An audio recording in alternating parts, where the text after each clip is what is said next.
It's known as Cathedral City, the metropolis on the Rhine, or simply Cologne. But for the next 4 days, a Brit like me would say Cologne is the epicenter of gaming, as hundreds of thousands of developers, publishers, artists and fans converge on this bustling German city for the biggest gaming event in the world. And of course, Xbox is at the center of it all, as me and my fellow Xbox On cohorts catch up with some of the minds behind the games making headlines and wish lists. Plus, we've got some Xbox news coming up that you're not going to want to miss. So keep it here as we bring you wall-to-wall coverage of the must-play games, updates and fan-favorite franchise coming to a PC, handheld or Xbox console near you. Speaking of Xbox consoles,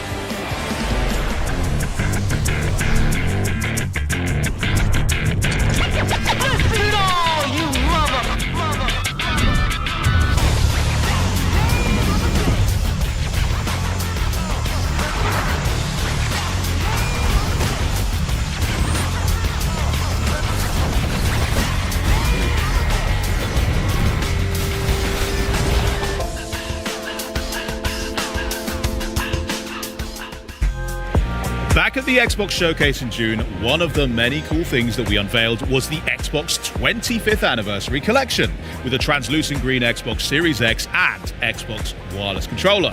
And this limited edition collection celebrates 25 years of Xbox. Time flies. But since then, I think it's fair to say that fans have been eager to learn how to get their hands on these. And today, we're excited to share more and also give you a closer look at what makes this collection so special. And joining me now are Scott Van Vliet, our Xbox Chief Technology Officer, and Carl Ledbetter, Head of Design for Xbox Devices. Welcome, guys. Welcome to Gamescom. Henry, thank you for having us here, man. Yeah, thank you. Absolutely, it's my pleasure. And Scott, in particular, welcome to Xbox, because you only just joined us a few months ago as our first ever CTO. Why don't you break down for us, what does a CTO actually do? Yeah, well, first, I've been a fan of Xbox since day one. Owned the original console, was an early beta tester of Xbox Live in 2002, and spent many hours getting kudos inside of Project Gotham Racing, getting my butt kicked and getting pwned in campaign or Combat Evolved, and playing games like Hunter, The Reckoning, and all other types of games like Morrowind and others that spent countless hours playing on this device. So to be here as a CTO of Xbox is just an incredible honor and an incredible opportunity. Now in that role, I'm really a maker, if you think about it. I started my career as a software engineer and a builder of devices. But really, I'm focused on making and building great experiences for our players. And so that includes building the hardware that Xbox produces, as well as the software that runs on our devices, the developer ecosystem and the platforms that developers use to publish their games and their technology on our platform. So really kind of the end-to-end system that helps bring value to players. Amazing, yeah, so very much a connective kind of tissue that helps all the teams communicate with each other and just deliver great games on great devices for everyone. That's right. Awesome. Carl, you've been here a little bit longer, right? I've been here a little while, yes. Yeah. You come with the furniture now, I think. Yeah, yeah, I think I need my own anniversary edition. But I will say one of the things that, having been at Xbox since the beginning, like one of the first products I worked on was the design of the controller S. And this was in response to the Duke. The Duke is awesome. I know many of you out there love the Duke. It's very endearing. I got big hands. It's perfect for me. Bingo. So the first challenge we had was how do we get the controller to fit in more hands? So the response to that was designing the controller S. That's where I started. I really love the fact that, because I remember when there was more deep dives on the Series X and S wireless controllers, that a lot was made of how much data was captured just to make sure that it fit even more hands. So the fact that that's like a through thread since the beginning of Xbox is really cool to see, and something that's continually iterated on. That's awesome. Well, before we dive in and learn a bit more about this incredible collection, Scott, you've got something you wanted to share? I do, Henry, and I'm really excited to share that starting tomorrow, our fans will be able to pre-order the 25th anniversary collection of our device. Amazing, let's go. Okay, yeah, very nice, awesome. Very nice. Right. But there's one more there's a little bit of additional details there. Yeah. In addition to the pre-order tomorrow, some of our most loyal fans would have already received an email this morning with early access to pre-order starting today. No way. Where was my email? Yeah, you should check. Oh, okay, later. We'll do that later. That's amazing news. So check your emails as well at home. Maybe you're one of the lucky ones, but if not, check back with us tomorrow, and you can get your own one of these. Which, yeah, I'm gonna have to do that. Is there anything else as well that is particularly exciting about this collection for people that are pre-ordering? There's one more fact to share, Henry. In addition to the console and the controller being included in the collection, pre-orders will include a copy of Halo Campaign Evolved in the box. Yes, back where it all began. I mean, I love Halo. I love the controller too. Is it possible for someone to be able to purchase just the controller on its own? Absolutely. Again, starting today, customers and our players can choose to pre-order that device, the 25th anniversary special edition controller, starting today. Nice. I think I will have to, because I want a second one to go along with the console itself. Unbelievable. Okay, everybody clear your calendars for tomorrow to get your pre-orders locked in. You don't want to miss it. But why don't we talk a bit more about this just stunning hardware? Like, well done, guys, by the way. First, Scott, why don't you tell me a little bit about what were the inspirations behind the anniversary collection? Well, there's a lot that went into designing this box, and actually, I'll hand it over to Carl, the team who actually worked on it and built it. All right, thanks, Scott. So we put our heart and soul into this design. I mean, going back 25 years, it's a pretty special moment. We wanted to create a product that was reflective of the journey we've been on with players over the past 2.5 decades. And so we started with the material. So the Xbox, the original Xbox limited edition console was in this exact same translucent green resin. And so we worked with the engineering team, we matched the resin, and we found a way to actually mold it on the console, the Series X25. And we've never done that before. No, so we're kind of building new product muscle with this one. So it's an exact color match. It's an exact match. Wow. And so we're really proud of being able to do that. There's also a number of Easter eggs on this product. I'm not going to give any of them away. Come on. Fine. That's up for you at home to, once you get this, just explore. You'll find some really special things. But I will say, for the people who are at Gamescom here, we have a special exploded view display of the Xbox Series X25.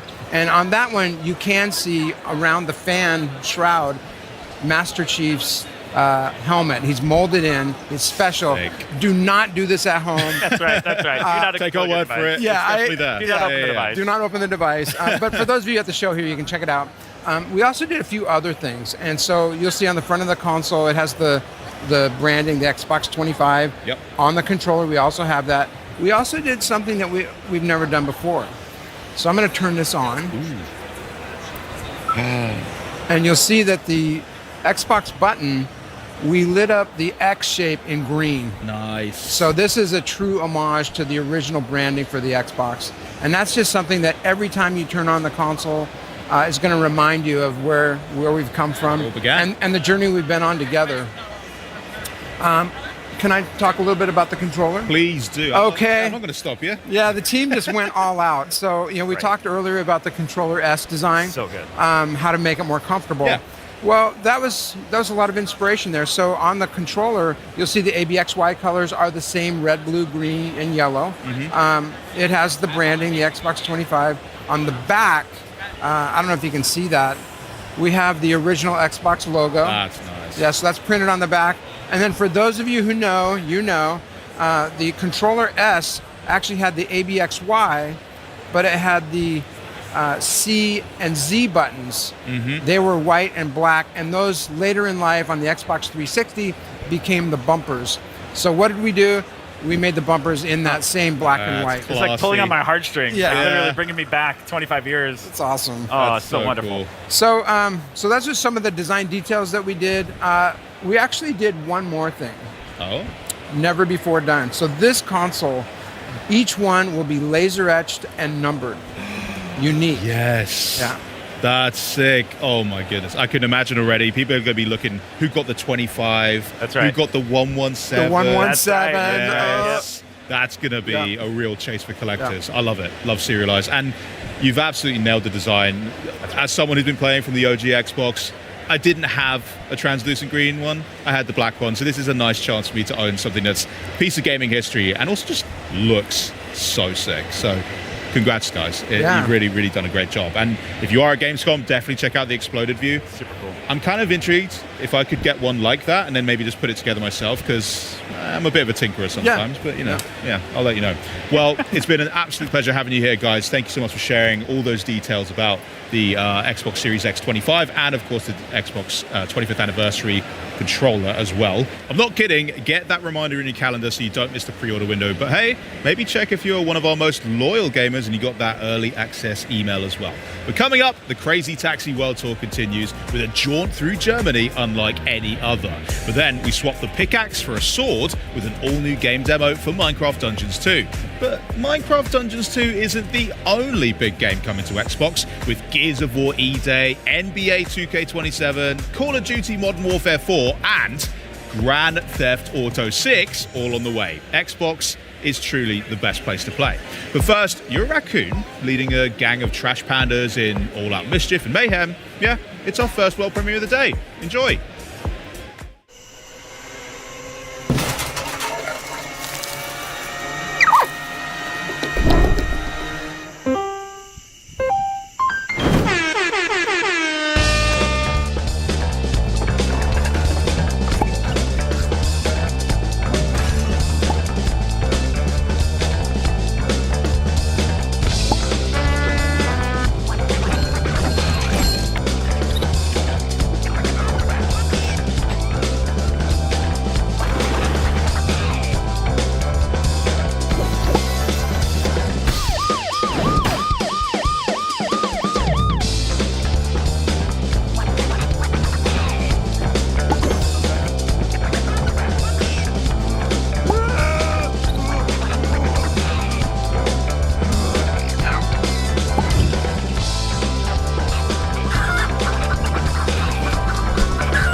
Germany, the land of enchantment. From the moment you land, you'll be met with breathtaking views, fairy tale vistas, modern amenities, and cities full of historical charm.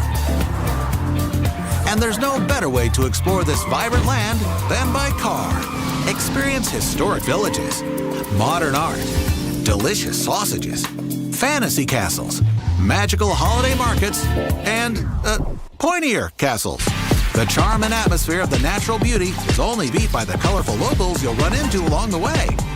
These interactions can be quite magical. Naturally, no trip to Germany would be complete without a visit to the famous Autobahn. So, what are you waiting for? Explore Germany today. Auf Wiedersehen.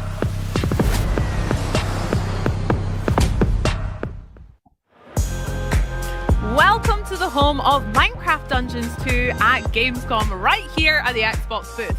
It's a beautiful scene with the seasons changing as fans wait their turn to get hands-on with the demo. You can see the booth is celebrating the brand new dimension for Minecraft Dungeons 2 that was announced last week, known only as the gameplay, and there's no waiting in line for you. Charlie's got the controllers warmed up and ready for a live playthrough with 3 of the minds behind the game. Charlie, take it away.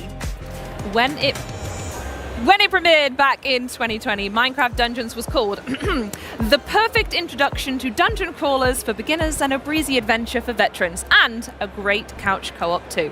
So here to bring us the next chapter in Minecraft Dungeons, please welcome Minecraft Dungeons 2 Creative Director Mons Olsen, Executive Producer Andreas Skoglund, and Production Director Nathan Rose. It's lovely to have you here, guys. Collectively, how are we doing? Thumbs up? Doing Great. so good. Thank really you. good. Yeah. Thanks for having us. Amazing. Right, so Mons, I'm going to come to you first, and I'm going to ask you potentially the most important question of the whole day, okay?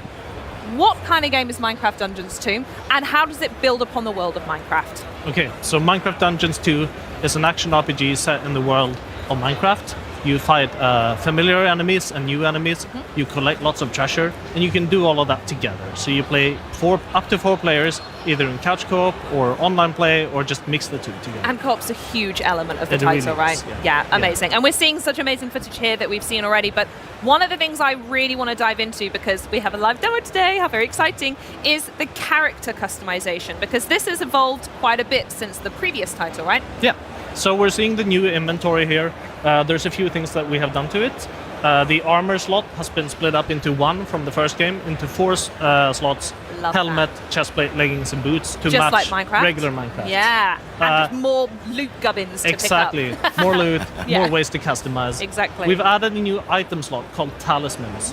And talismans give you passive bonuses that specialize you in a particular playstyle. So if you want to customize your playstyle, you equip these. You see that some of these have experience, so if you go up to one of the equipped ones, they level up with you. So as you play the game, okay. as you invest more time into it, these talismans upgrade and become stronger.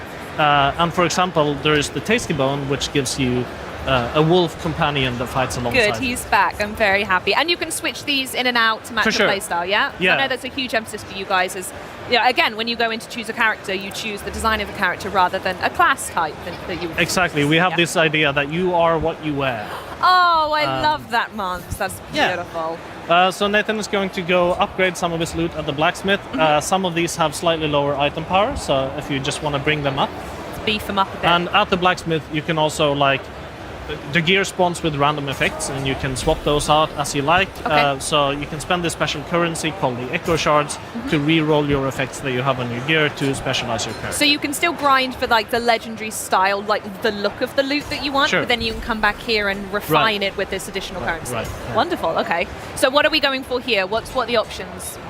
I think we have a build that has a little bit of everything set up. Okay.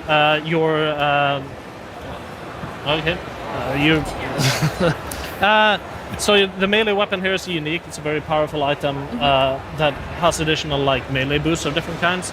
You have a set of feet that buff companions, so things Okay. like the wolf. Yeah. Do you want to go look at some enchantments, Nathan? Ooh, Yes. yes, definitely. So talk us through the enchantments. If there's anyone who hasn't played the first one, how does that work in the world of Minecraft and Minecraft Dungeons? Right.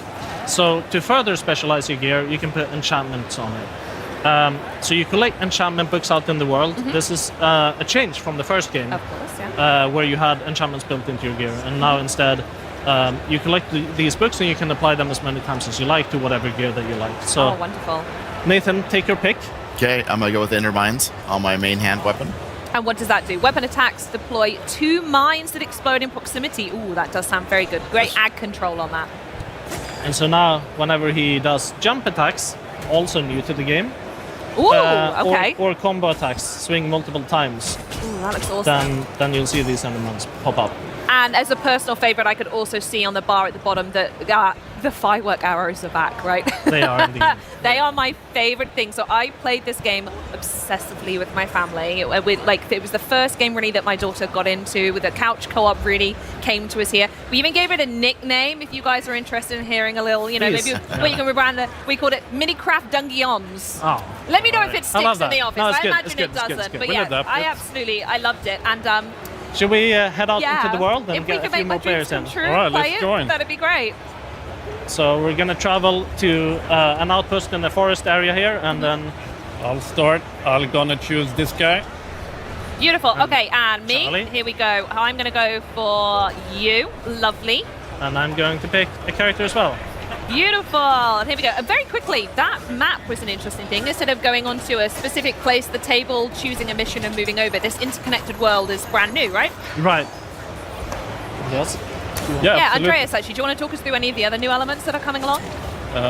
Sure. So what we did is that we took the original Dungeons 1 and we listened a lot to the community, what they loved about it, and we smacked the big old layer of freedom on top of it. Love that. So we want for Dungeons 2 that players have the freedom to play the game they want to. So Mons talked about, you are what you wear. So depending on how you equip, you can play the game you want to. Oh, my loot What's in the sea? I'll get that later. And also you Well, we'll have find the freedom to explore. Because Okay. our world is a big interconnected world. So outside of the core quest line, you can do a lot of things in procedural generated dungeons and whatnot.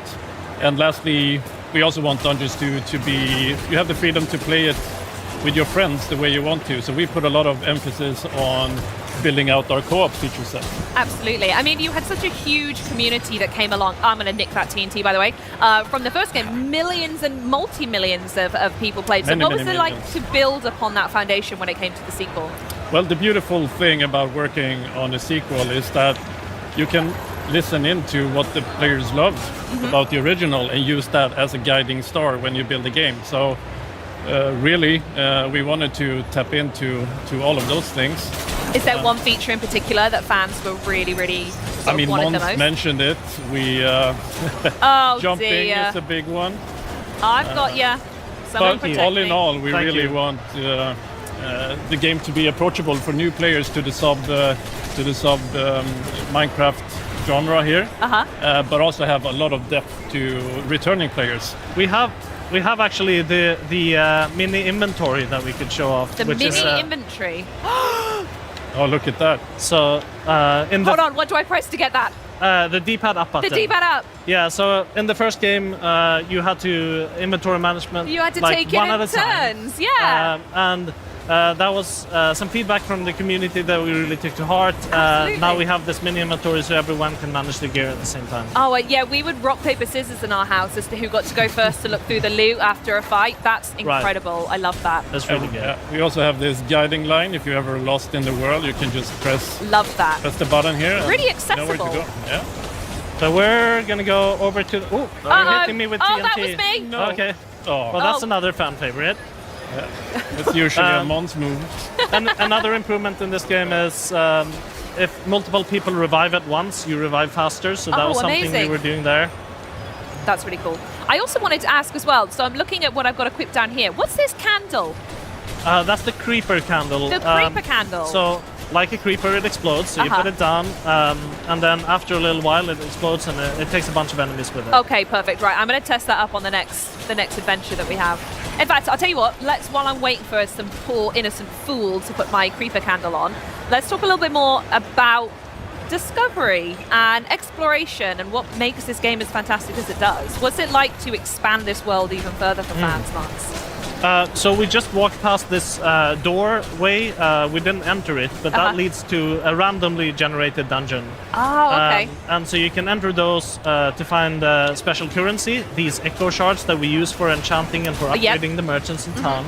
You can also get that currency by defeating soul corrupted mobs, Okay. one of which we see up here. Oh, it's this guy. Yeah, Oh, I'm so definitely that's an dropping a candle there. Watch out, lads. Extra tough enemy, but once we get it, we should be seeing Nice. some of the special currency pop up. Oh, and well done, you we're all dings. collecting it. Great work. This is wonderful.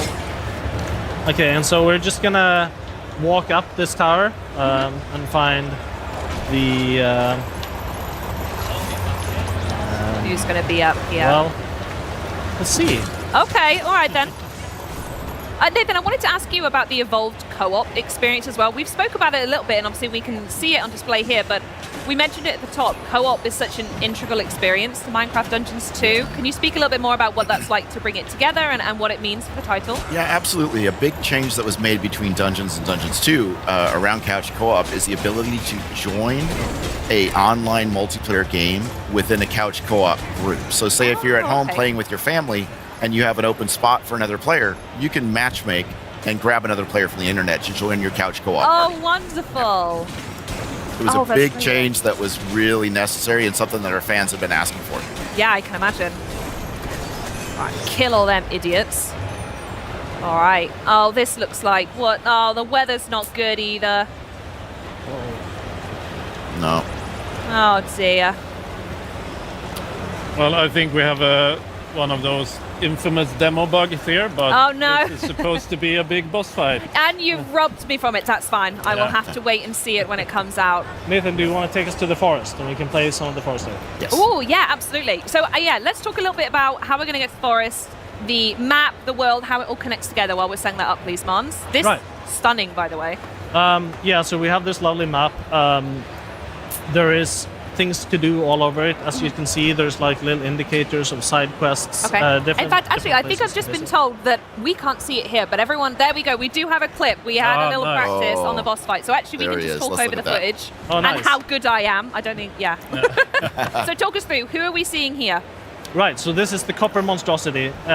It's a really big boss fight that you encounter as part of the story. You're looking for somebody else, somebody called the Supreme Evoker. Okay. But actually, as you get here, you instead encounter this giant monstrosity to fight. And it's actually quite a challenging fight. This video is making it look easy. Because we're so good, right? But yeah, like it takes a beating. Yeah, I mean, it was a great fight. It was really, really fun. Yeah. And I felt like everyone, you're missing out. We had some great call-outs as well, everyone looking after each other. I've thrown the TNT and everything. So again, the co-op comes perfectly into there. So do we want to touch on where we've landed here? So back into the regular, or are we going to...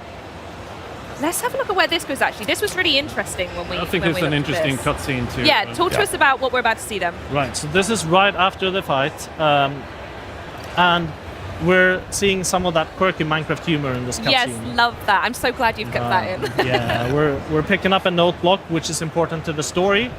We'll go into more details on that later, but Okay. as you can see, it's that easy to just...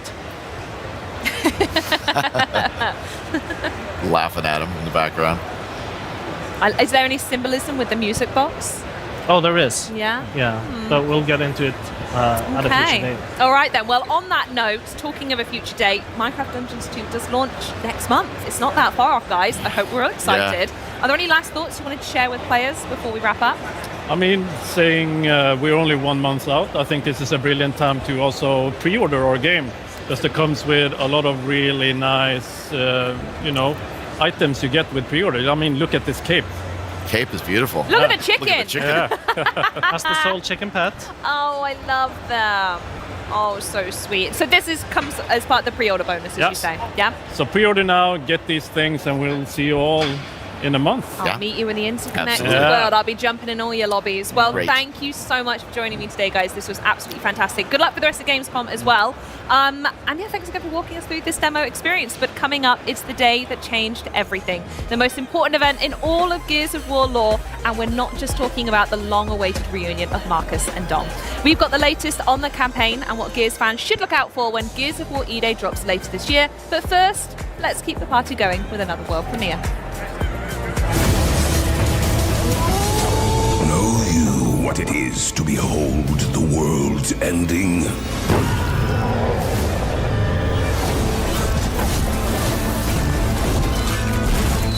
To know the hour, the blood, the flame? I do. Odin is waiting in Asgard. You shall be my final wager. To save the 9 realms. Wield the powers of the gods. Twist fate with the throw of your dice. You are the last vanguard against Ragnarok. The defenders of... Huh? Oh, it's hard to do it alone? Then rise in Valhalla. Gather your brethren and fight together.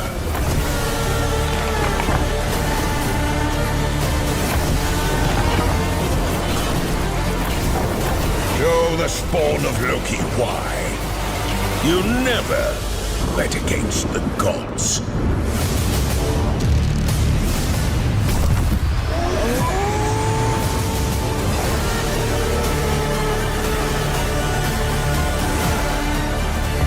Well, it's a big year for Xbox, and we've got a lot going on here at Gamescom. We're celebrating 25 years of gaming, which is apt as we've got 25 games on the show floor here and more than 40 games in this show for all of you at home to enjoy. We've got hands-on gameplay and looks at some of the most iconic franchises in entertainment. And here with me today is Xbox's expert on the next generation of new tech, No, I think I prefer him by his other title, Master of Beards.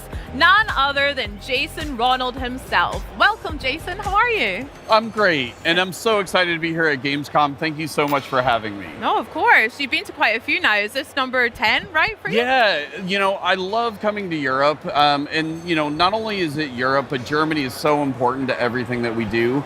And so, it's, as you said, it's a really exciting year here for Gamescom, and we have so much going on. Last night at Opening Night Live, we showed a new set of footage for Gears of War, which I'm super excited to play in October. We announced our partnership with CD Projekt Red to bring The Witcher 3 to Battle.net. But ultimately, for me, the thing that makes Gamescom so special is just the fans and the community. This is what has made Xbox special, and just to be here in Germany to celebrate with the community and all of these great creators, it's just such a great time to be at Xbox. You're so right. We've got a lot to celebrate tonight at FanFest as well. Looking forward to that. Exactly. FanFest is one of my favorite things to do. It started here in Cologne, and it's just going to be great to spend time with the fans tonight. 100%. Can't wait. Now, speaking of the fans and also the community, there's a lot of players that take obviously great pride in their gaming collection, especially here in Europe. We know that Xbox players have stacks of physical games. I like to organize mine alphabetically and have a couple of collector's edition, Doom Slayer and Master Chief looking down, guarding all my precious loot. Yep. But there has been a lot of conversation lately around ownership and also rights to the games that you buy. So Jason, what do you make of it all? Yeah, very similar to you. Like, I have a large physical collection. I have my own collector statues. Heck yeah. So today we're bringing a new feature to bring all of the benefits and the flexibility of digital to players who have physical games. Because players have built their libraries of games with Xbox over the last 25 years. Many players, some have bought physical discs, some have bought their games digitally, and many of these games work across multiple generations. And even as technology changes and formats change, your library shouldn't. We have so many special memories tied into our libraries, the moments you've played with your friends, and we want to be able to bring those forward. And that's really about our commitment to game preservation. I mean, that sounds great. I really love the idea of your libraries moving forward with us, but can you maybe walk me through it a little bit? So again, I've got a physical game copy on my shelf at home. What do I actually do with it? Yeah, it's really, really simple. So most Xbox One and Xbox Series X titles support this. So all you have to do is just put the disc into your console. You'll be prompted to redeem a digital license, and that digital license will be tied to your account.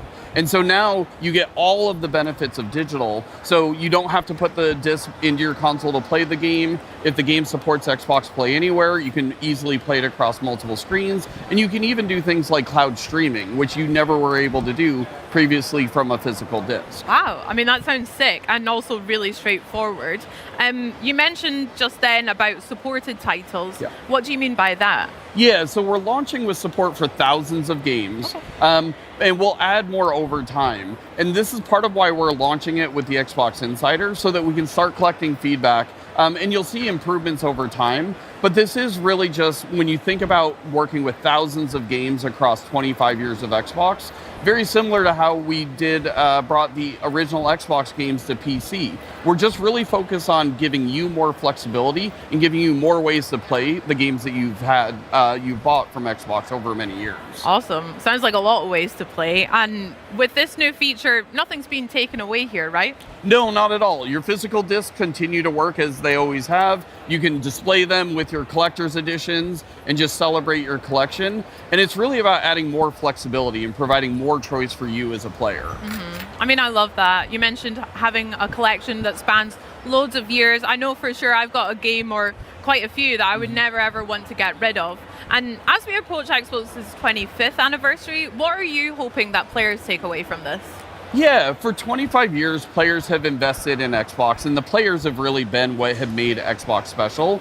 And so we're really focused on how do we honor that as we think about the next 25 years of Xbox. And so we just really view this as another step in making sure that your library is protected. It can move forward with you as technologies and formats change. And we're going to continue to invest in game preservation and adding new capabilities just to make sure that your library continues to get better as technology evolves. Oh my gosh, sounds awesome, and also very exciting as well. Well, Jason, thank you so much for joining us and sharing that with us today. And for Xbox Insiders, this feature begins rolling out next week on August 31st, with more details available on Xbox Wire. Coming up, it's the first emergence of the Horde as we catch up on the latest from Gears of War E-Day with the team from the Coalition. But first, it's time to sharpen your swords and brush up on your knowledge of ancient China. Where Winds Meet, an open-world action RPG, is sporting a new expansion, sure to delight fans everywhere, so take a look. The black gold is in there. Let's go.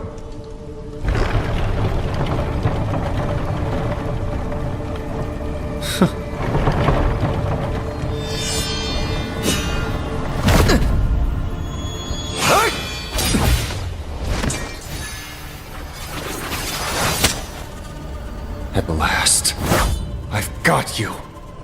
It seems those fools let you slip away.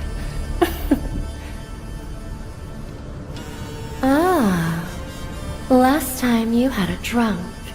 This time a cripple. Last time, you ambushed us. We were outnumbered. Today, we set the trap.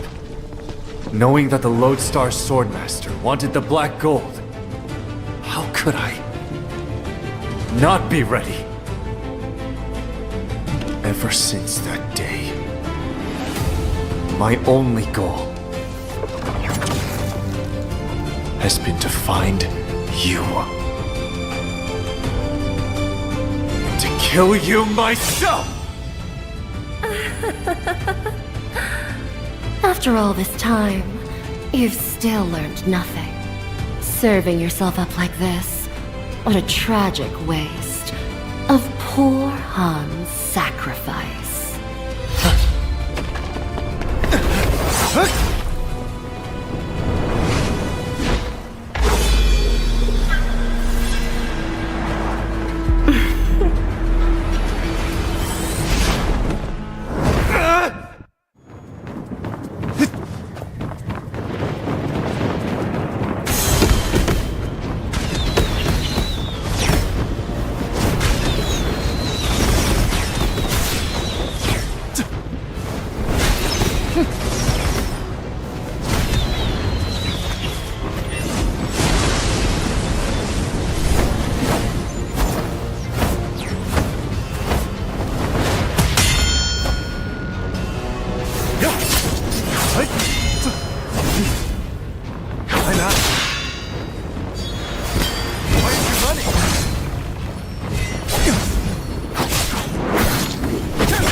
Skyward City is moving.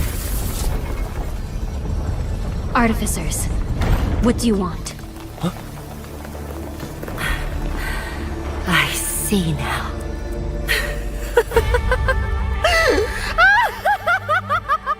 That old rat played me. Used me as a pawn. You won't get away!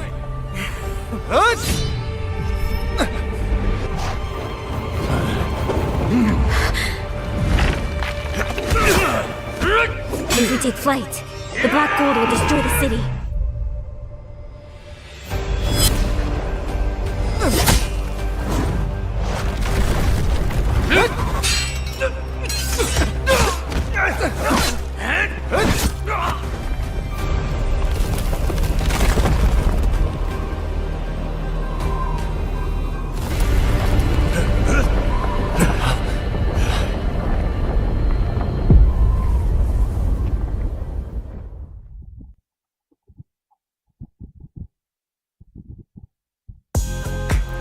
Gears of War fans have been eagerly anticipating Gears of War E-Day since it was announced in 2024. And here to chat a little bit about everything they've got going on at Gamescom this week, from the Coalition, please welcome Studio Creative Director Matt Searcy and Studio Art Director Arian Hambeck. Guys, welcome. Thanks for coming and joining us. Thank you.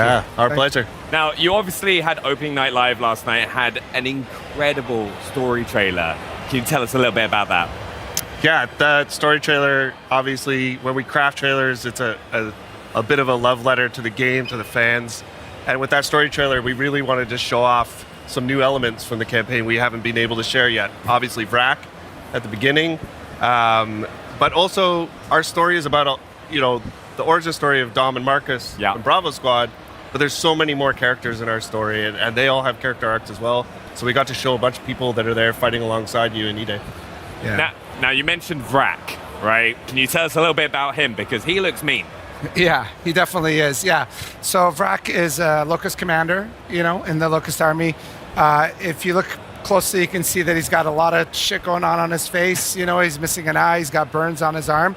So all that happened during the Lambent Wars. So he's seasoned. He has kind of a private army that follows him around called the Scorched Legion. Yep. So they're, into self-mutilation. There's lots of really dark, kind of nasty stuff that they do to themselves and to the citizens of Sarah.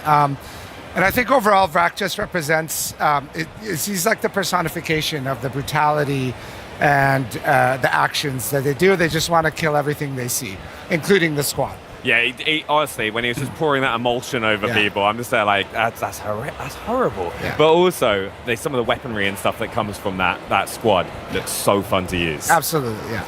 Now, campaign is a huge focus here at Gamescom. We've got it on the booth over here. Can you tell us a little bit about what people are going to be able to play when they come and play on the booth? Yeah, for sure. So we have a little bit of our beginning of Act 2. So it kind of starts the morning after E-Day. The squad has just come together, armored up, and they get sent on their first mission. So we get to play a bit of that. It's got this classical kind of gears. You're supporting another squad, going toe-to-toe with the Locust. And it's actually a subsection of the campaign preview that we just got to see get released online. A bunch of video and press coverage of that came out, which is a little bit larger. That goes a little bit past what we've got on the show floor, but everybody here gets to get their hands on it. They get to hang out with the squad and some fun new characters as well. I actually had a lot of fun this morning watching people like Shadows and Hollow who were playing early, and I was like, it looks so good. But all through the background of this mission, we can see a lot of the kind of details of the city of Cologne. Can you tell us a bit about what people are going to be able to see around the world to kind of really help build that environment? Yeah, absolutely. So for the first time ever, you're playing a Gears game in a city that is alive. Yeah. Every other game has been destroyed. Everything's been destroyed. So that provides some really interesting opportunities and challenges.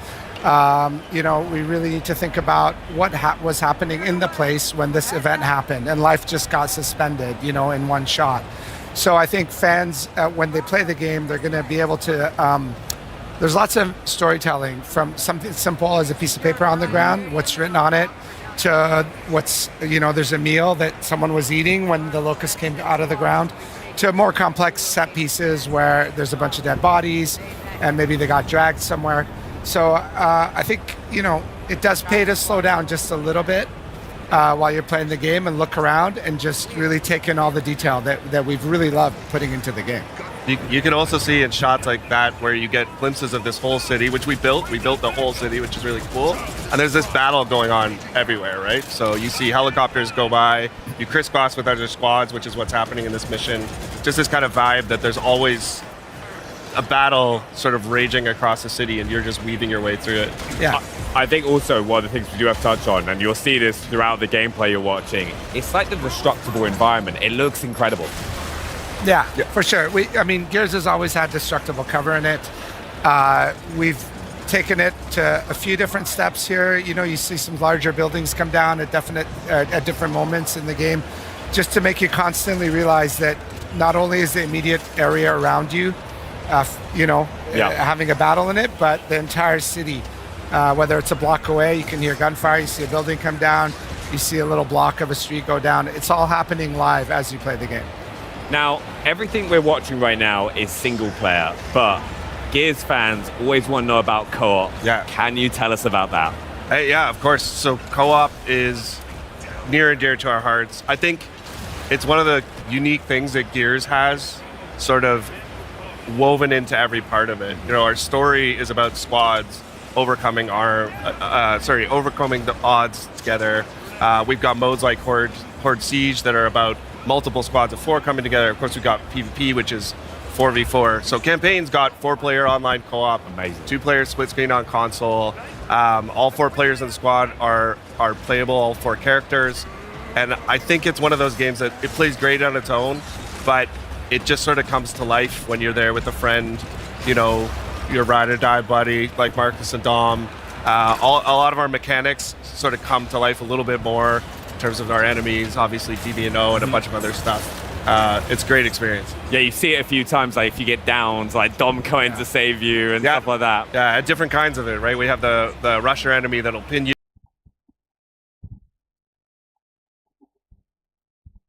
you, and he'll be on top of you so your buddy can come and stab him in the neck, or if you're playing with someone real, they can shoot him from far away.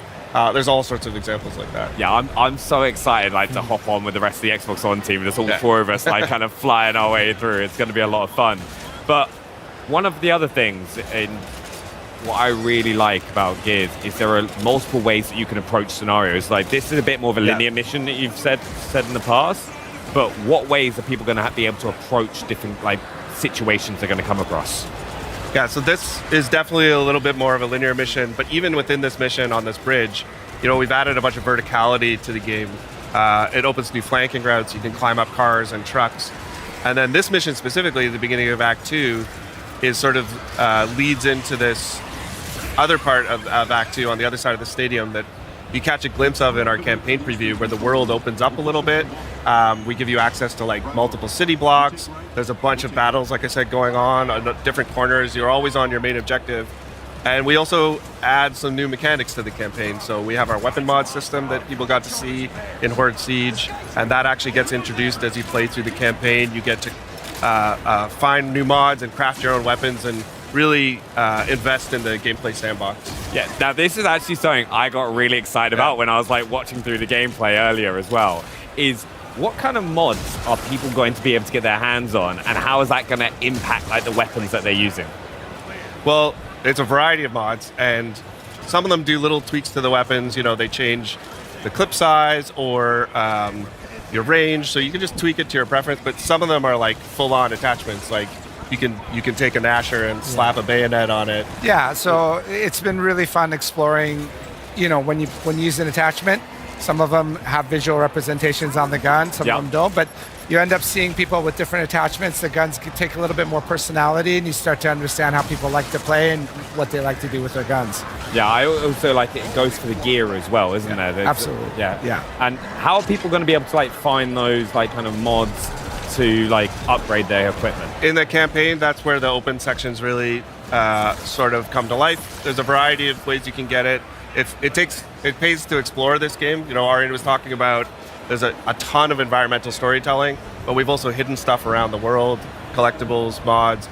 We also have side objectives in some of our campaign missions where you can stop to help somebody optionally, another set of gears, some people that are trapped, and you get rewards for those as well. So it's really up to you. If you want to mainline it and do the main objectives, that's cool. You'll find some mods. If you want to fully explore the game, you'll find even more narrative tidbits. I'm really excited for that because you can just spend that extra time discovering the world if you want to. There's good surprises out there. I'm looking forward to finding them. Now, we've just had our first look at the Boomer, and he is way bigger than people maybe used to. Yeah, he's massive. There's actually a Boomer on the show floor here that people are taking pictures with, and you stand next to him. So in the game, the Boomer's 9 feet tall. This is quite a bit bigger than the Boomer's traditionally been in Gears. This goes back to this idea where we wanted to take the things people remember and amplify them a little bit. Yeah.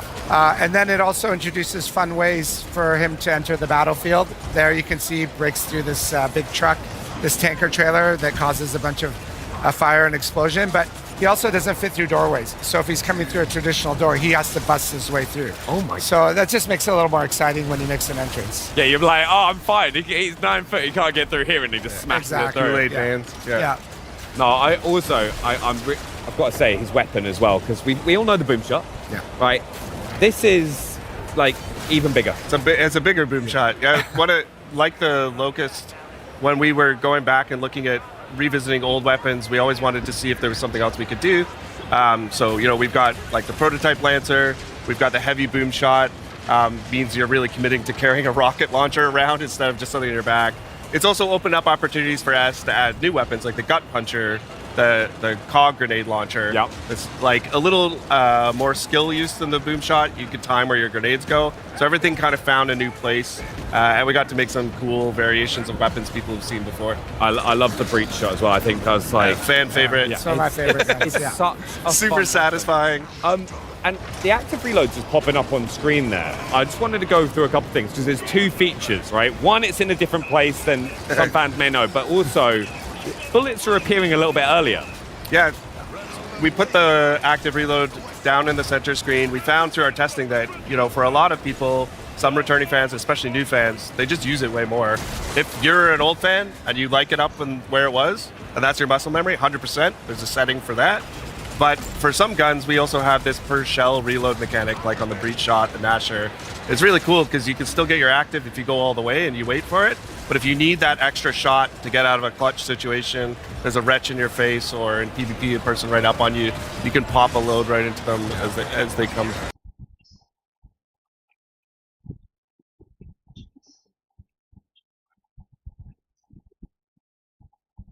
Come at you. Yeah, so it's just like a nice way you can kind of change based on the scenario you find yourself in. Yeah. And talking about scenarios you find yourself in, as we've been going through this level, you've kind of been walking into areas and there are like tons of kind of clues about things we may have missed or have happened in those areas before. Can you tell us a little bit about that? Yeah, so one of the main things that we try to impart is the brutality of this day. Emergence Day, 2/3 of the planet gets wiped out in one night. So if you kind of pay attention to the corpses a little bit, you'll see little storytelling things. The blood trails sometimes give you a glimpse of what has happened, the pose they're in. So there's a lot hidden in there to check out. No, I honestly, I'm so excited. A big thank you as well for you guys coming and joining us and taking us through Gears of War E-Day. What's one thing that you're most excited for fans, right, to see with Gears of War E-Day? We shared a little bit each time here. I'm really excited for people to experience the story. I think this is one of a great Gears story. It's all the classic vibes and some great new characters and some really emotional Gears moments tied in with all the brutality. I think people are going to love it. Yeah, honestly, thank you both for coming and joining us. I really, really appreciate that. Thank you. And now we are going to head over to Henry for more on Gears of War E-Day, the Gears of War E-Day experience that people have access to here on the Xbox booth. Well, welcome to the Gears of War E-Day here at Gamescom, where I've actually got artist Luke Priest with me to discuss the incredible eye candy is on display behind us. And thanks so much for joining us, Luke. Thanks for having me, man. Welcome to Gamescom. It's your first time here as well, isn't it? It is, yeah, it's really cool. It's a pretty special way to kick things off then with E-Day. Yeah, definitely. Why don't you tell people at home what it is that you do? Yeah, so I'm an illustrator. I'm based in the United Kingdom. I've been working with the Coalition for many years now on all things Gears of War. Obviously, more recently, E-Day. So yeah, that's kind of what I do. And this project in particular is pretty special. So yes. Let's talk a bit about that, because I can see that we've also got Gibson involved. Yeah, so that's pretty cool. Talk to us a bit about this partnership. Yeah, so we partnered with Gibson Guitars. They're amazing people at Gibson. And they sent us these guitars. They turned up and they were from the factory, so they didn't have the art on, and then my job was to paint this artwork onto the guitars. So. And if you don't know at home, these are particularly tasty guitars that Gibson have sent you, because we've got the SG over here, the Les Paul. These are iconic guitar silhouettes. Very iconic, yeah. Amazing. Can you tell us a bit then about the design? So what inspired you to really lay down this artwork on top of these guitars? So what we wanted to do, we wanted to tap into the pillars in Gears, so the core pillars. So obviously with the Marcus guitar, we tapped into brutality. So that's feels quite violent and kind of visceral, and almost very kind of, we tried to kind of cater it to the shape of the guitar as well. So you can see the blood splatter kind of flows across the guitar. You've got the kind of spinning. Yeah, that saw blade just fits right in. And the cog, obviously, which ties it to Gears. And then we've got the skull, which is kind of shattered, so that adds that kind of violent, brutal feel. And then, obviously, moving over to the SG, we've got, this is leaning into Dom. So this is tapping into the kind of pathos pillar. Okay. Which is sort of more kind of sad vibes and... so it's just and then we've got the angel wings, which is the nod to kind of the kind of Maria tattoo, and then that kind of flows to the shape of the SG. Yeah, it really fits and forms into the horns there, which is such a nice detail. I mean, how long was this project end to end? Each guitar probably took about 40 hours from start to finish, so everything's obviously hand painted. Yeah. In my studio at home. And honestly, it was just such an honor to work on this stuff. Gibson, super iconic. I play guitar myself. I do a lot of work in the music industry as well anyway, so it just ties in really nicely with that. So nice. Amazing. So yeah. But beyond the guitars themselves, and we'll get to the controller in a sec, I do want to tell people it's not just for show, because you can actually get your hands on either one of these amazing guitars if you head over to the Gibson Instagram page and you check out their announced post for more details on how you could potentially win one of these. And people here can also scan the QR code if you come down to the Xbox booth if you want to learn how to win one of these incredible, just beautiful pieces. You have brought something else along for us, because there is something else going on in the middle there. So what? Oh, you've got another one. Yeah, nice. So yes. This is a controller that I worked on. So I worked with the Xbox Design Lab on this. This is fully customizable as well. Sick. So you can switch out the buttons and the sticks and stuff and make it your own. And this is tapping again into the brutality pillar. Yeah, I'm getting that brutality vibe so it's straight the away. vibe, and it's just try to make it feel super iconic and just have that. There's the lanterns in there, the skulls. It feels really violent and absolutely. Yeah, it just taps into that kind of that vibe. So yeah, mate, I think you absolutely killed it with these designs. Thanks, man. So thanks so much for showing us. Thanks so much. And talking us through it as well. If you want to get your hands on your own one of the E-Day limited edition Xbox Design Lab controllers, you can grab those beginning September 30th. So check out xbox.com for more information on that. I will definitely be doing that. But thank you, Luke. I hope you have a great Gamescom. But there's there's quite a lot going on here, so we're going to have to pop off and see what else we've got going. So thank you. Come along with me, because the rest of the booth over here that we've got, this entire segment, you can see loads of people queuing up right now to go and actually play Gears of War E-Day. So E-Day has officially landed here in Cologne. This is particularly cool. We've got a custom PC built in partnership with NVIDIA GeForce RTX. We've got the nice COG logo there on the cooler. I mean, just looks unreal. So if you're in town, come and check everything out. And then what you're going to want to see, Benny was not kidding when he said the boomers are huge, but besides the boomers, we've got a couple of other buddies that we want to be talking to, because joining me in front of this incredible statue and one of the many photo ops that we have on the Xbox booth is Senior Product Manager at the Coalition, Noah Benish, and GeForce Evangelist, Jacob from NVIDIA, to chat with us about Gears on PC. So, hello guys. How's it going, Welcome to Gamescom. Is this your first Gamescom, or are you veterans at this point? Second Gamescom for me. Second? For me, I don't know, probably third or fourth, maybe. Yeah. Okay. Maybe more. Who's the guy you brought with us as well? Is he going to say anything? He can say something. You're kidding. He can say something. Would you like him to? We could do that, yeah, definitely. Yeah? Okay, yeah. We'll get to that in a Okay. sec. Now, we should talk shop though, because Gears on PC is. Oh, someone's getting in. That's cool. That thing's really awesome. That is. I would Can love I to be take able that to, home? Yeah, I was going to say, I don't think it'll fit. I don't think it'll fit in your carry-on. Yeah, we'll make it don't work. either, I But don't think. yeah, tell me a little bit then about Gears on PC, because everyone here is checking out the game. Absolutely. We have Xbox players who are really excited. It's another console exclusive, but on PC, we've got some pretty cool features to talk about. So what exactly have you been working on that is exciting for PC players? Well, Henry, I think broadly the most important thing to know is that Gears of War E-Day is a game that is for PC players, built by PC players. So for us at the Coalition, at a bare minimum, that means supporting all the features you'd expect from a title like this, such as 32x9 and 21x9 ultra-wide support, including 21x9 cinematics in the campaign, Oh, nice. extensive mouse and keyboard rebinding options, variable refresh rate, uncapped frames, and so much more that's hard to list off and mention definitely, here. yeah.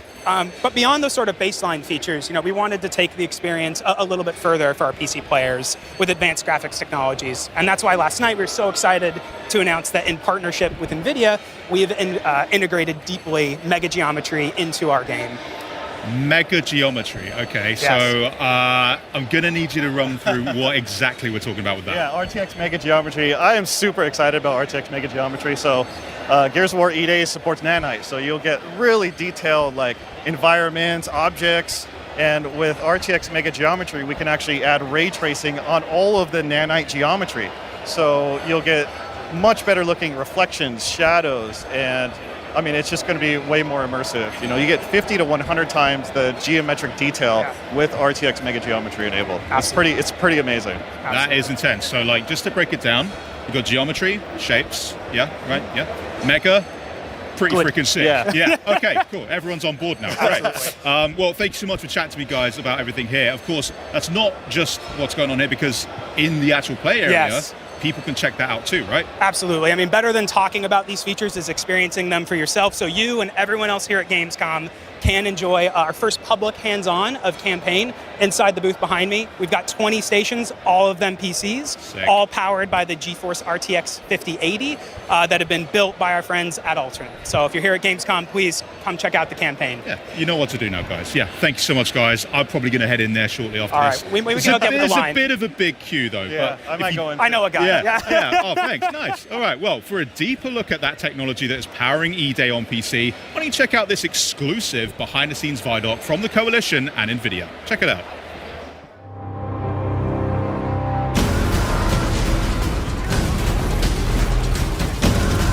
Gears of War E-Day is the next game in the Gears of War franchise. It's the story of Emergence Day.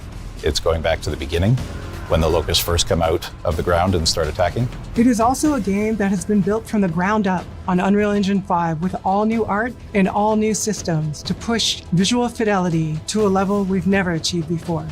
Gears of War is probably best known as an Xbox franchise, but the PC has always been a very important platform that we're using to bring the most we possibly can to the game.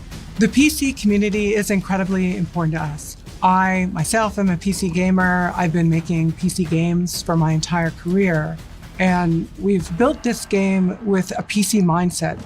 We're trying to push a lot of technology, high detail geometry, heavily using nanite and lumen. We're going to be one of the first titles to use mega lights. Gears of War supports hardware, ray trace, lighting, shadows, and reflections. This shows up in so many different ways. A great example is our pay and save. This is an environment that has TVs that have dynamic lighting coming off them and bouncing off the scene. There's a lot of dynamic elements to the game. I think one of my favorite things is tickers, watching them run through the level. You have this little glowing creature casting dynamic shadows all over the world, casting real-time global illumination. But don't watch them too long, they'll blow up on you. It's really noticeable on the muzzle flashes on our guns as you get this burst of flashing light and all the shadows that get cast off it. And we can have dynamic lights that sort of flicker. You can build this sense of tension and use lighting as a tool for visual storytelling and gameplay that we haven't been able to do before. Real-time reflections is something that's very cool for us. We have some really cool elements in the game that are nice and shiny. As you shoot glass and see real-time ray-traced reflections and translucency, all of that is dynamic in real time, which of course you wouldn't have with traditional baked lighting techniques. All in all, ray traced lighting brings the dark, gritty vibe that we want to life in the game and really adds a level of realism and cohesiveness that's never been possible for us before. And on our ultra spec or our ludicrous spec PC settings, we push ray tracing even farther with higher ray trace samples, more rays, but also RTX mega geometry. We're going to be the first Unreal Engine title to show RTX mega geometry in our game. This is really exciting because we're a very nanite-heavy title, but there's always been a bit of a discrepancy between what's available for us to happen at raster and what's available for us to happen when we're ray tracing. Mega geometry allows us to use the same level of detail that we're using for nanite as our ray tracing basis. It pushes the visual ray trace scene to a higher level than we can achieve with Unreal Engine's technologies out of the box. You see some of the examples of foliage or shadow detail that is just crisper and has more fine detail in that shadow. You definitely get a lot more detail in a lot of the rock surfaces. They look just a lot sharper and a lot more correct. And as well, things like barbed wire, things that were just not possible to represent with the amount of triangles that we had available to us, all of a sudden look really nice. Our environments are incredibly dense. We have 100 times the geometric detail in our game than anywhere else. And being able to work with NVIDIA and bring mega geometry to this game really is going to show what games are going to look like in the future. DLSS and other super sampling techniques really allow us as a developer to perform more advanced graphics techniques that just wouldn't be possible to do if we were working at full resolution. It's something that allows you to take a lower res image and then using machine learning is able to upsample that to a larger image without really sacrificing the quality. We also support dynamic multi-frame generation, allowing you to push to the highest frame rates possible. And it's so important that we tie this with Reflex. Reflex lowers latency and improves the responsiveness of our game. It's something we think is very important, especially in a multiplayer environment. We're a very competitive game. You want to make sure that you have your enemy in focus and your reticle over them at all times. We want a nice, smooth frame rate, and we want that ultra-responsive input latency. Customization is a huge part of why I play games on PC, and it's part of what we wanted to make sure we're delivering for E-Day players. If they care about HDR, if they care about frame rate versus resolution, we want all of that choice available for players. I'm an ultra-wide player. I have really pushed the team to make sure that we are showing up strongly there. We have full support for native 21:9, gameplay up to 32:9, and all of our cinematics are also real-time and are rendered in ultra-wide. Our benchmark is something that's very important to us. It was something that has always been used by reviewers for years after we ship, and it's something we hope will be that way again.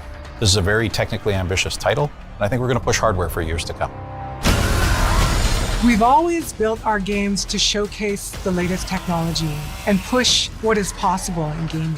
And working with NVIDIA, who share the same philosophy with us, we've been able to bring features like ray traced lighting, RTX mega geometry, DLSS, Reflex. For players, this means delivering an experience that feels like they're playing a movie with the real-time performance that you expect in a high-end game.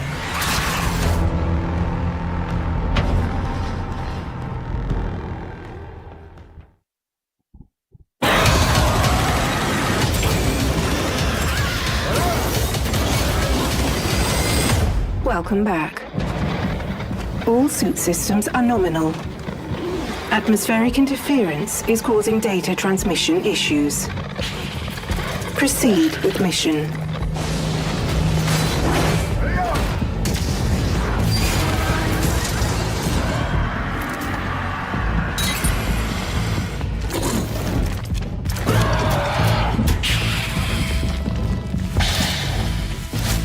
Alert. Power output unstable.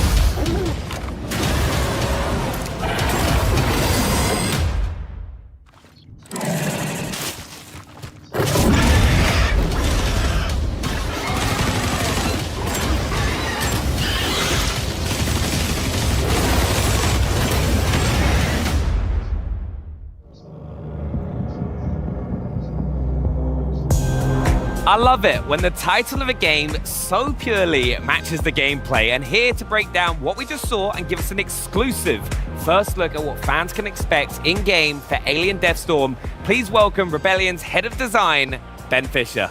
Welcome. Hiya, how's it going?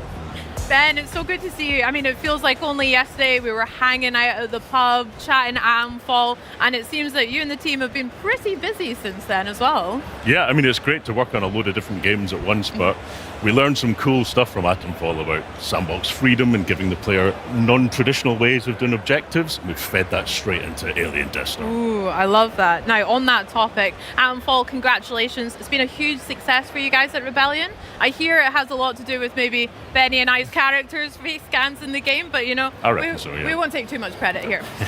You mentioned there about applying that into Alien Deathstorm. Can you break that down a little bit? What from the project have you brought over? What design elements can we look forward to? So the main thing is that for all Rebellion games, we value giving the player a clear objective and then sandbox freedom and how to achieve it. Sort of systemic game design, that sort of thing. We don't usually choreograph specific gameplay experiences, but build a possibility space for the player to take control. So exactly that same stuff has come across to Alien Deathstorm. The new challenge for us has been combining that with horror gameplay, because horror gameplay is normally quite handcrafted, but I think we found a secret formula that really makes it happen procedurally. It's very exciting. Secret sauce, very exciting. Nice. No, I'm really excited to see it, so should we get started? Wait a minute. No. Wait, now I'm ready. What the heck is that? You'll find out very soon. There's a little hint in the trailer, but should we hop into and check some gameplay out as well? Let's do it. Let's do it. Oh, hold on.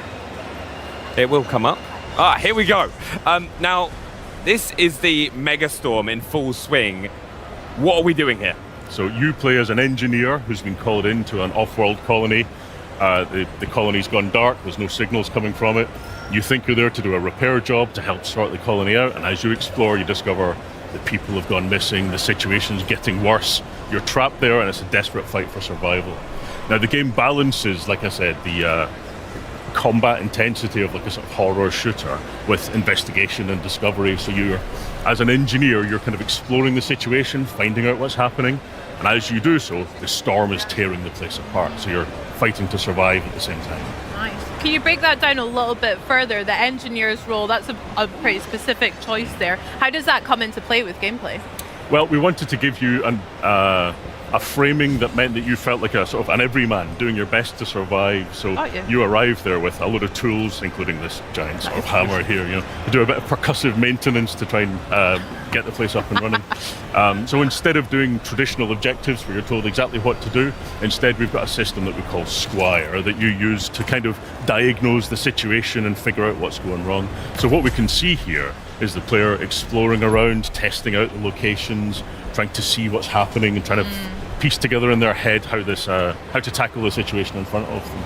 So this is a nuclear reactor that's in the early stages of meltdown, and they're going to try and diagnose what's wrong and try and fix it.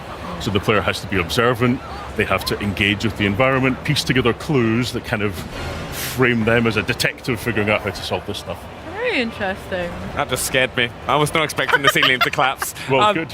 Yeah. But I was just having a look at the HUD, right? And like stuff is popping up on the HUD all the time. Can you tell us a bit about that and like what players can see on the screen? Sure. Well, we want to give you lots of anticipation before a fight kicks off, because as you're exploring, you know, you're making a load of noise, you're causing a load of mischief, and that's going to attract some attention. Yeah. So there's a tracker at the bottom of the screen that gives you pings of nearby movement. It'll get scrambled by radiation and things like that. So it's like a multi-purpose tool to help them explore and understand the situation. So combined with Squire as a way of doing objectives, it makes you feel like you're there to do a job and you've got to like piece together and survive. And who's the voice that we keep hearing as well? Yeah, that's Squire. That's giving you little clues of what to do and how to explore, but never directly tells you exactly what to do. It's kind of like having Clippy in your pocket. You know?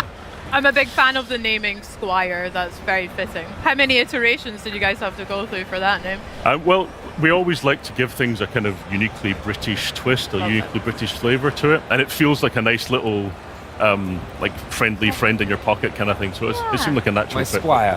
Exactly that, yeah.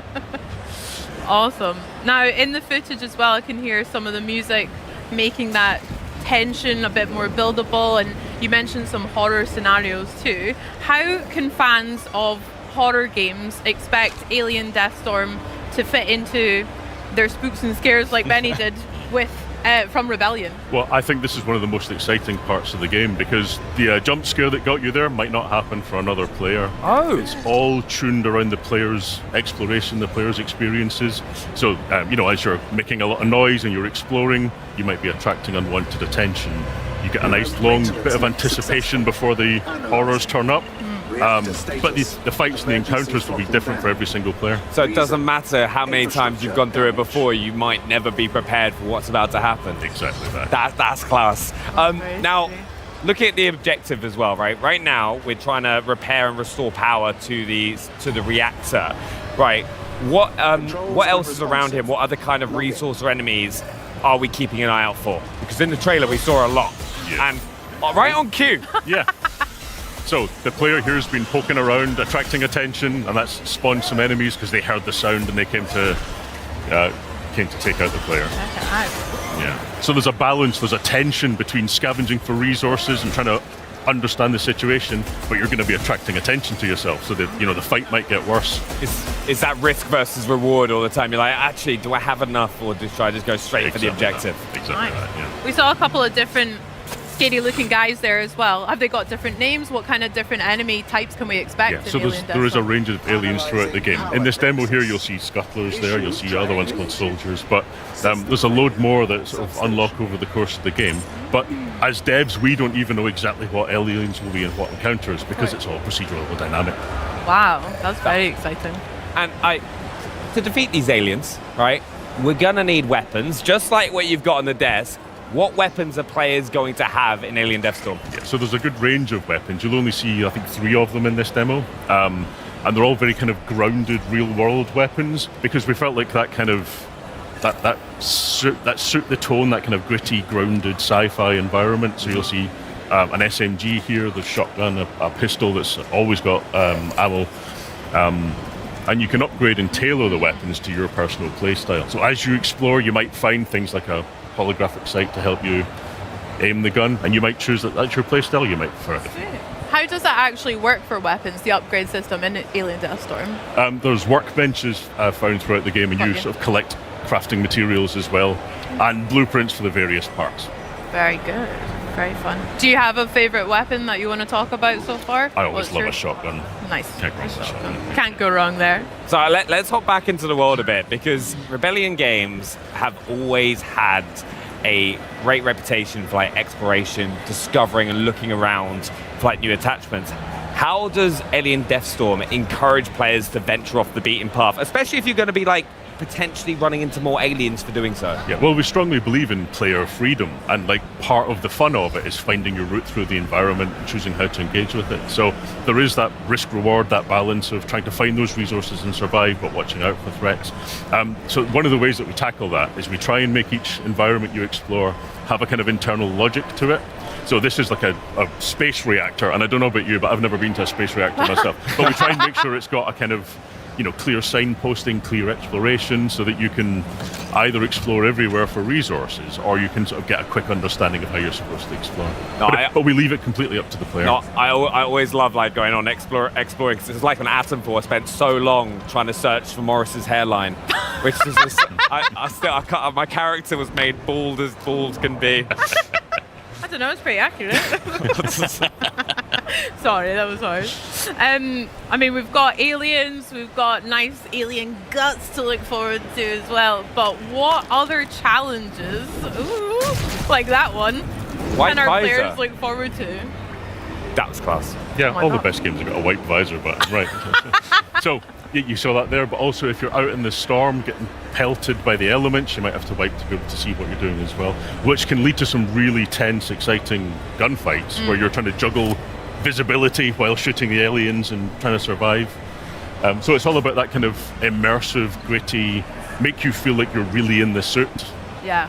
That was something about Atomfall that we really enjoyed, is collecting just everyday items that really grounds maybe the players, or especially for me, it feels like that. So having to deal with a lot of nuisance you wouldn't normally in real life or in video games. Is nice touch. Very good, Ben. It's also very helpful for putting together a cool trailer as well. Like, it's a perfect transition. Yeah, nice swipe transition.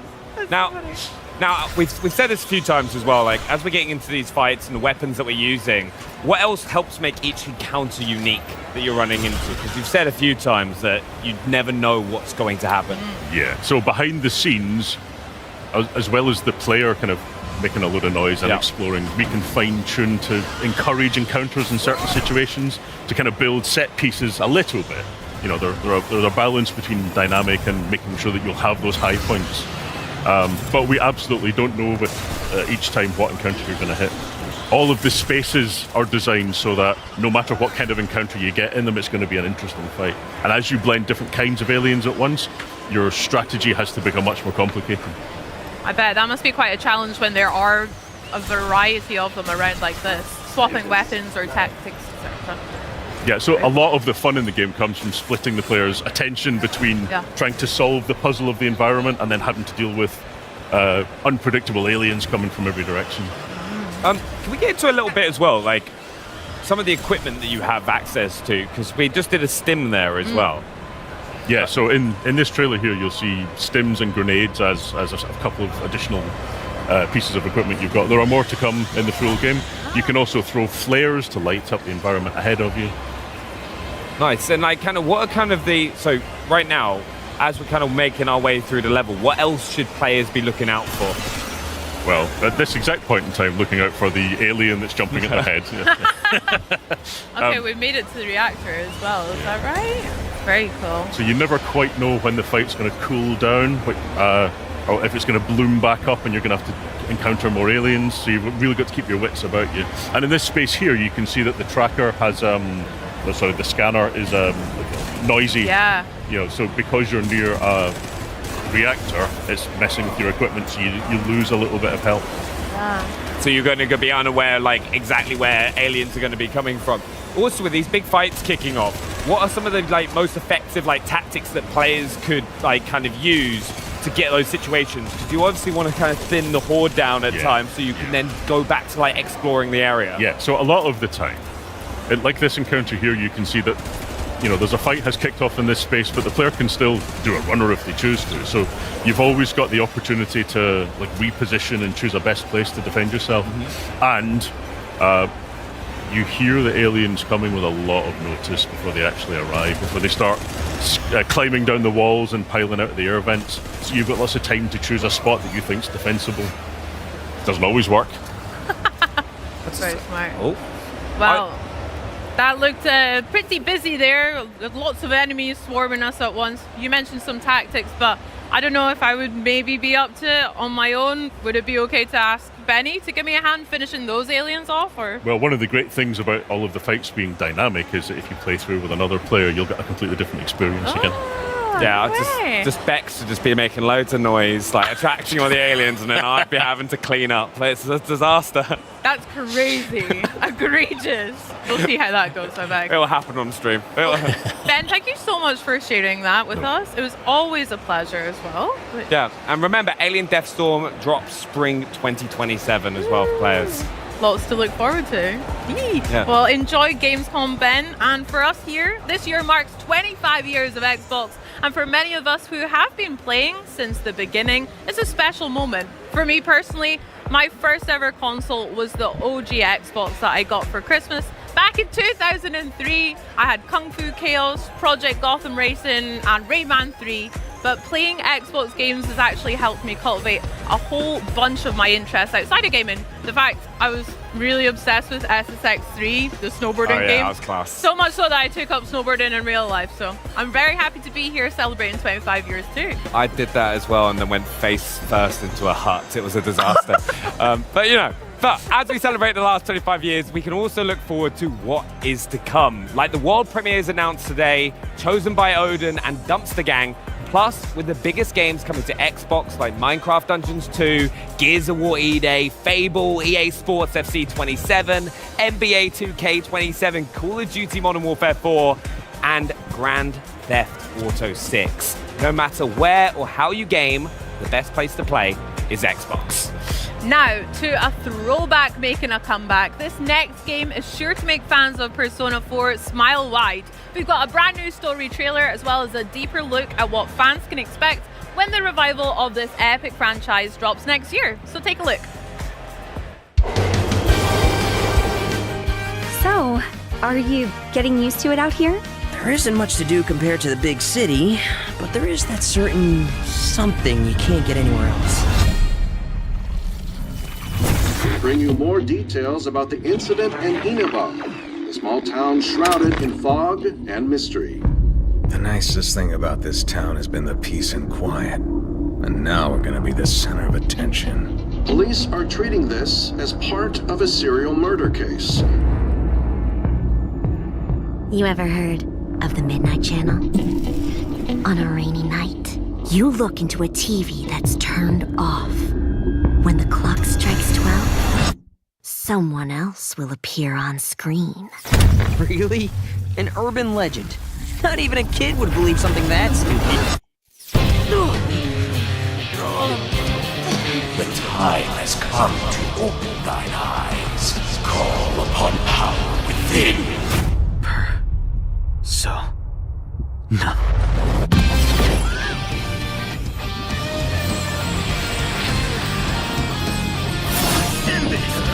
It's here! Go!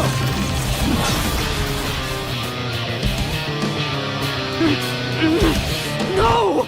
Who are you?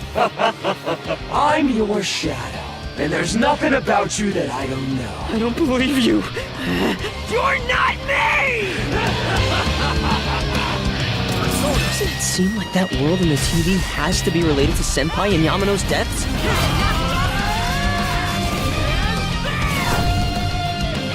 Are you saying people who appear on the TV die? Whatever's going on here, we're getting to the bottom of it.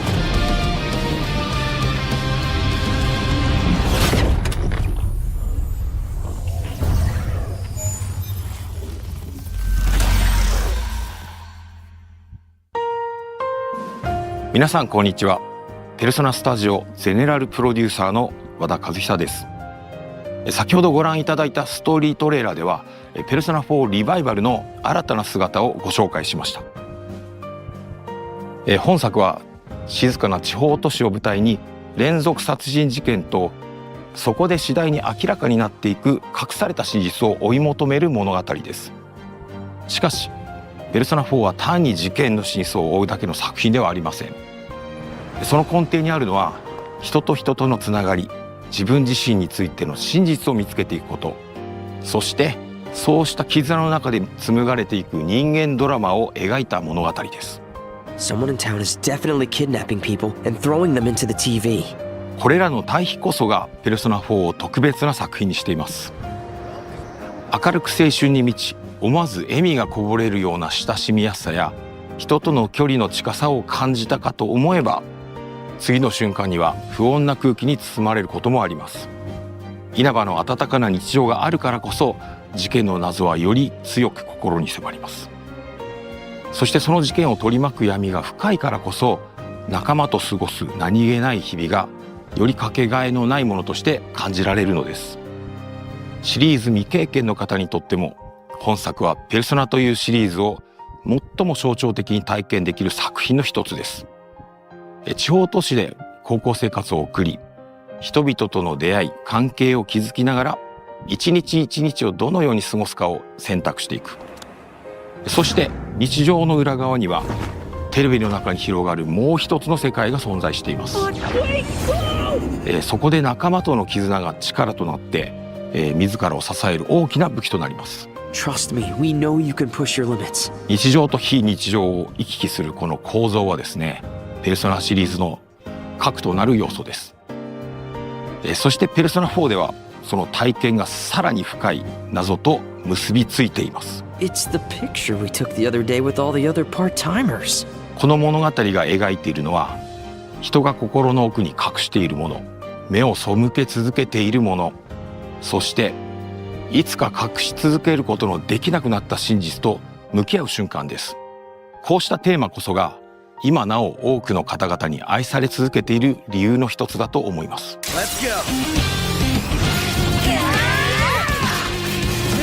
ペルソナ4リバイバルの開発を始めるにあたって、私たちが最も大切にしたことの一つは、オリジナル版で多くの方が感じてくれたあの空気感を守ることでした。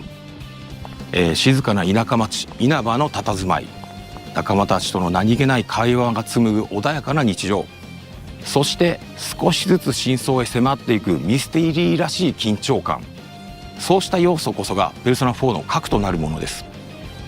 だからこそ私たちはその魅力の本質を大切に受け継ぎながら、現代の技術や表現によって当時感じていただいた体験をもう一度味わっていただけるよう、一つ一つ丁寧に再構築しました。同時に本作は単なるリマスターではなく、完全なリメイク作品です。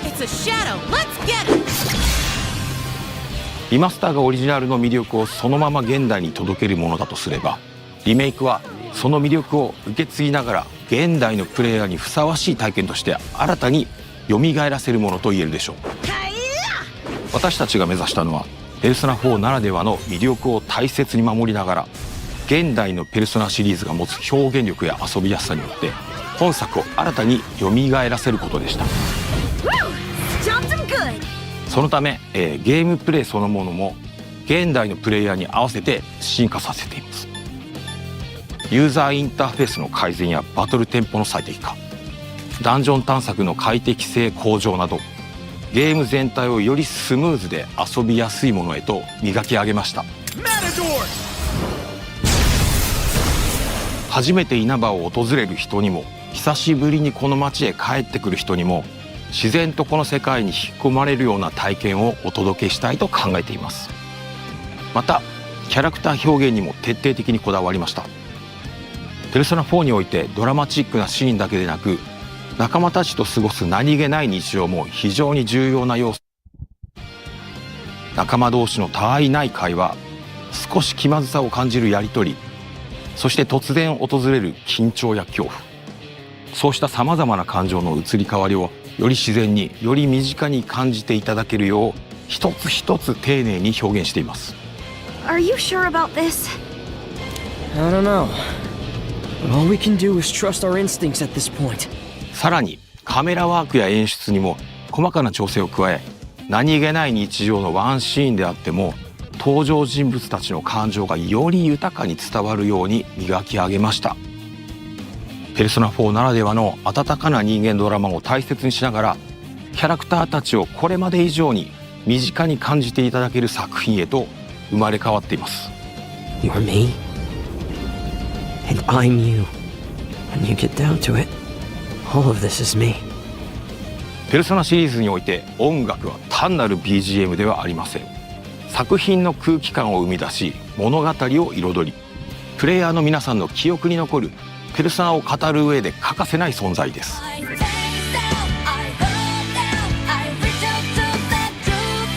中でもペルソナ4は音楽も多くの皆さんに愛されてきました。だからこそその魅力を損なうことなく、オリジナル版への敬意を大切にしながらサウンド制作に取り組みました。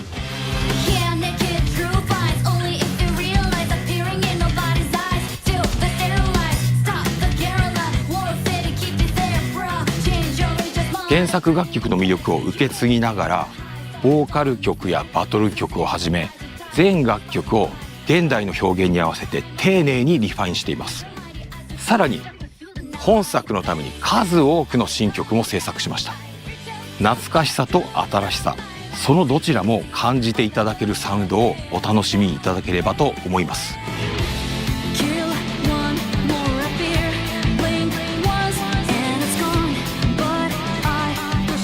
さて、ペルソナ4リバイバルについてご紹介してきましたが、いかがでしたでしょうか。今後さらに多くの情報をお届けできることを我々ペルソナチーム一同楽しみにしています。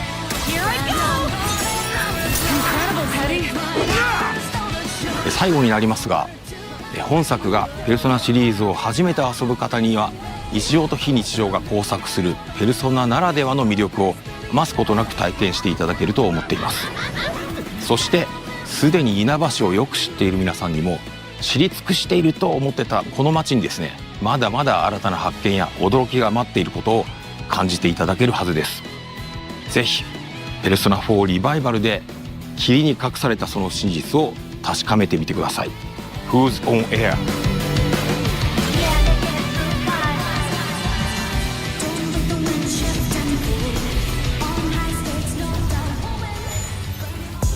Now, there are few games more synonymous with beautiful environments, immersive puzzles, and fluid combat than Tomb Raider. And as someone who has played Tomb Raider Legend, Underworld, Anniversary, the original, etc., so much that I can still recite a bunch of the cutscenes from memory, I am particularly excited to be talking about this next chapter in the legendary franchise. Here with an extended look at the mysteries of Peru in the new Tomb Raider Legacy of Atlantis, please welcome Crystal Dynamics Experience Director Jeff Adams and Flying Wild Hogs Art Director Arek Tomaszewski. Welcome, guys. How are you? How's your Gamescom going? Awesome, so far so good. Yeah, good. Fantastic. I couldn't ask for more. Awesome. I mean, I am so excited, as you can maybe tell, to see what you've got for us today. So set us up, set the scene. What can we look to expect from the gameplay? So today we're going to be taking a nice in-depth look at Peru. This is Lara when she is on the hunt for the Tomb of Qualopec, and so she has to engage with this iconic location, but it really shows how we are putting reimagining at the forefront to make sure we're preserving familiarity, but at the same time introducing new challenge. Yeah. Now, Jeff, you literally just said reimagining versus like a remake or remaster. Can you tell me a little bit about what that means to your team as well as for the players? Absolutely. In a nutshell, reimagining means preserving the things that make those iconic locations recognizable. We want to make sure that we're preserving that core DNA, but we also want to make sure that we're finding new ways to introduce new challenge, new surprise, new delight for our players. And so therefore, if you're a new fan who's never played before, you come in and you just see a really cool game experience. But if you're a fan who's played before, like yourself, we want you to come in and actually have that first play experience all over again. That sounds great. Yeah, just to add to on the top of that, like basically what we've got from the original one are a bunch of memories. Yeah. So we want to recreate those memories for the new players and just bring more people in and create those new unbelievable stories for them as well. That sounds so good. Can we dig like a tiny bit deeper into your answers as well? Sure. How important, or maybe even how challenging was it to strike that balance between nostalgia as well as new exciting experiences for new players? It's a delicate balance, and I like to say it's a combination of an exciting opportunity to get a chance to get under the hood and really kind of see what we can do, but it's also an incredible responsibility because we know that there are people that have so many strong memories. Like Lara's become so part of people's personas in a lot of ways that we want to make sure that we're really making sure that those fans are seen, but at the same time we're also giving them a chance to actually experience something new with the character. And so we take it very seriously, and everything we change or everything we modify, we do because we feel like it's basically what the original developers of the game probably were getting at, but they were just constrained by the tools of their time. That's beautiful. Have you found the same experience, Arek, as well? The design looks incredible. Yeah, I mean, what we wanted to do, for example, with art, we wanted to bring back the same color palette. So like when you squeeze your eyes, you can see the original game, and just bring this subconscious idea throughout the game. But also we want to keep the key elements from the original one. So we're trying to be, like Jeff said, being super respectful to the OG, but then bring our own flavor to it as well. Okay. I can't wait to spin my eyes then and look at the game. That's so smart. I never thought about that before. Well, can we take a wee look and see what it's all about then? What you guys have been up to? We will allow it. Thank you. And here she is. Oh, such swagger she's got. Yeah, you see that familiar silhouette come into the light and you just instantly get the hairs on the back of your neck standing up.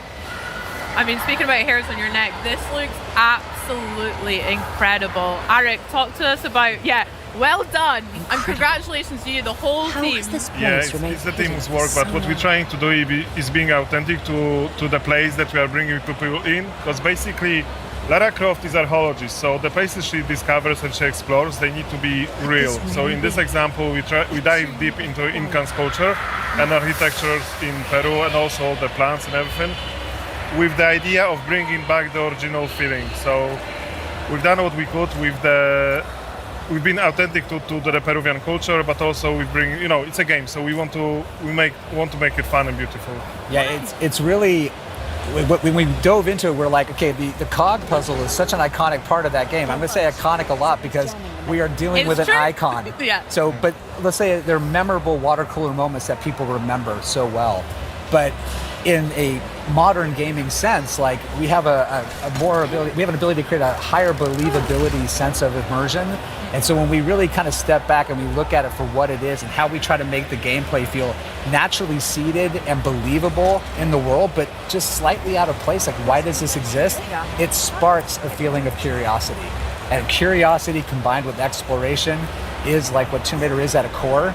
And so we get it on screen and we hopefully make people happy with it. Yeah, but also when you look on the cog puzzle, we wanted to make a sense why it's there. So we created a whole narration around it. Like we created this culture that has this ceremony of bringing the cogs together to open the gate to Tomb of Qualopec. So it was really fun to just build the whole structures and logic and the whole system, why it would be there and how it worked. I love that. Like here's a perfect example of curiosity on display. Like Lara gets a beautiful pencil dive into the water after dislodging the roots. 10 all round, by the way. 10. Oh, thank you. Yeah, awesome.